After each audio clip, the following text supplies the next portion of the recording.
You know that show, The Simpsons, that's been on for our entire lives? Yeah. You know how it's still on? Yeah. And it's basically like a loved relative that's on life support? Yeah.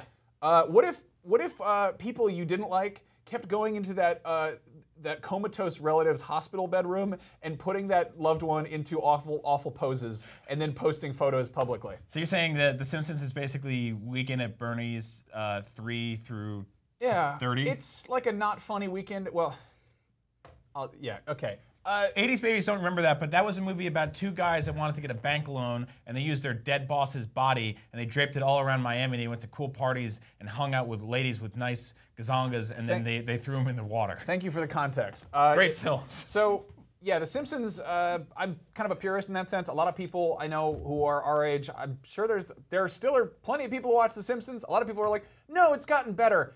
Yeah, except a lot of the times, it really isn't.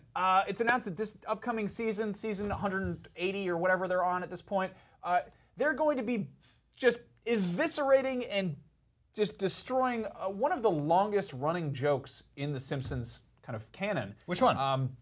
Waylon Smithers, Mr. Burns' personal assistant. Yep. He's gay. Like, that's been kind of the bit, but they've never come out and said that. It's always been kind of like a wink and a nod. Like, he turns on his computer and it's like, why, hello, Smithers, you're quite good at turning me on. Right. Or, you know, he just coincidentally collects Barbie dolls. Or just really weird kind of campy stuff, and he's always kind of like, you know, like it's the end of the world, and he kisses Mr. Burns, and he's like, oh, I did that out of respect, sir. You know, it's always kind of like, it's always been tongue-in-cheek, because, you know, when The Simpsons or first... tongue in mouth. Sure, that works too. You know, when The Simpsons started up in 1989 or whenever it was, 88, it was less okay for homosexual characters on primetime TV. Yeah, there were very few. We didn't have like shows like Will and Grace and Survivor. So The Simpsons has been on long enough that it's sort of like, it's almost funnier at this point that he is still in the closet, you know? But because they ran out of ideas 13 years ago, they're going to do a bit about how Smithers is coming out. Like, that's the premise for the show, for the kind of the linchpin gag for one episode. I hate this. I believe that The Simpsons died in the episode where they decided that Principal Skinner wasn't Principal Skinner. Mm-hmm. Remember that? Where they're like, oh, he's Armin Tanzarian. The real Principal Skinner is going to show up. He's a totally different character. And it just takes this character who you've been with for like the better part of a decade at that point, and they were like, hey, guess what? We lied about him the entire time.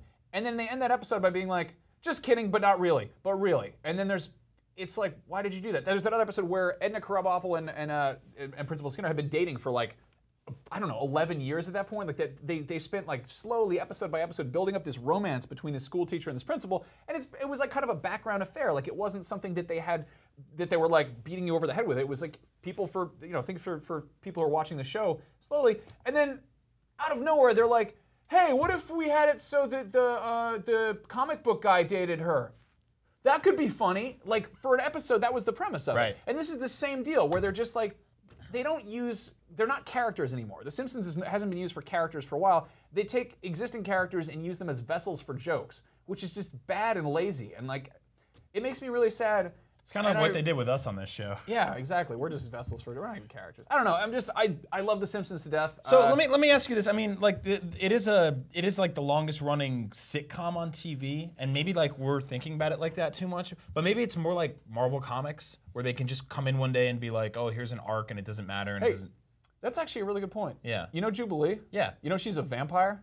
No. You know she has a kid? No. Yeah. Well, she does. There's the two things about the Marvel universe that they went in and changed. You know Wolverine died? I mean, yeah, like a lot, probably. Yeah, right? it's a repeat. I don't know, but yeah, like Spider-Man's an Avenger now. That's actually a kind of interesting point. I mean, to me, I grew up watching The Simpsons, and I used to be in the same grade as Bart, and then I wasn't anymore, and then he still was, and then I became an old man. And suddenly you're the same age as Homer. Yeah, and I'm the same age as Homer, but Homer's the same, you know, and same shape as Homer. Yeah, same shape. Same hair, but I think it was weird. Like, there was one year where Bart like actually graduated his class, and we went on to the next class. But then he got left back, or there was some sort of time warp thing. It's the way it always happens. Every sitcom sort of just ends in a high five, freeze frame. Everyone's clapping and smiling and stuff like that. Nothing doesn't get resolved by the end. And when The Simpsons kind of started to jump the shark to me was when they started introducing these character arcs that would kill off characters, or, you know, who did Maggie murder, or you know, spoilers. What is that noise? I don't know. It's like It's a really weird noise. the ceiling's A lot farting. of weird noises in this office. So I don't know. I think it's been really hard for us growing up because we want to go back to The Simpsons every single time it's on, or which isn't even that often, right? Like it's a kind of show you want to check in on like once every 6 months or a year. It's kind of nice knowing it's there, but you also get mad knowing that they're running it into the ground. I want to turn it on and check into it and know that they're still doing jokes about Smithers like being tongue-in-cheek gay and not just straight up there he is. Yeah. I guess there's a certain kind of legacy and pedigree that comes with The Simpsons. Like when it was at its best, it was at its best. It was really, really good, and there wasn't anything it never the new generations of writers who came in never really did their own thing with it. They were still kind of adhering to this like really awful style guide. I'd say South Park does a really good job of kind of maintaining like it's also the same two guys doing it. Right. But they have different writers coming in and out. They try different stuff. They'll kill off characters. They'll make characters gay. They'll make characters get sex changes. They'll do like incredibly weird stuff, and they commit to it. But it's less of like. I think they know that it's a trashy gag to be like, we're doing this thing with this character. But in the case of The Simpsons, it still feels pretty tawdry. And I just am really excited about that series being over. I'd be cool if it just died forever. It's happening soon, right? 30th season, last one. That's what it sounds like. Well, that's good news.